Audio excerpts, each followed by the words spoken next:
Hi friends, good evening. ఇప్పుడు నేను చేస్తున్న స్నాక్ ఐటెం వచ్చేసి గోధుమ పిండి దోశ, స్వీట్ గోధుమ పిండి దోశ. దీన్ని ఎలా చేసుకోవాలి అంటే, ఒక గిన్నెలో నేను ఒక 4 స్పూన్స్ గోధుమ పిండి వేసుకున్నా. దీంట్లో కొంచెం షుగర్ వేసుకోవాలి, కొంచెం టేస్ట్కి సరిపడా షుగర్. తర్వాత చెక్ చేసుకోవచ్చు, కలుపుకున్న తర్వాత స్వీట్నెస్ చూసుకోవచ్చు. ఒక చిటికెడు ఉప్పు కొంచెం వేసుకోవాలి టేస్ట్ కోసం. దీన్ని బాగా కలుపుకొని ఆ తర్వాత వాటర్ వేసుకొని కలుపుకోవాలి దగ్గరికి అయ్యేంత వరకు.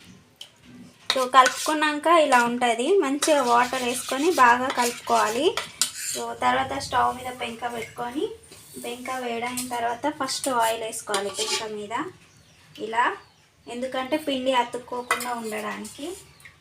ఆయిల్ వేసుకున్న తర్వాత ఆయిల్ హీట్ అయింది, మనం దీన్ని దోశలాగా వేసుకోవాలి. చిన్న దోశ వేసుకొని ఇలా స్ప్రెడ్ చేసుకోవాలి.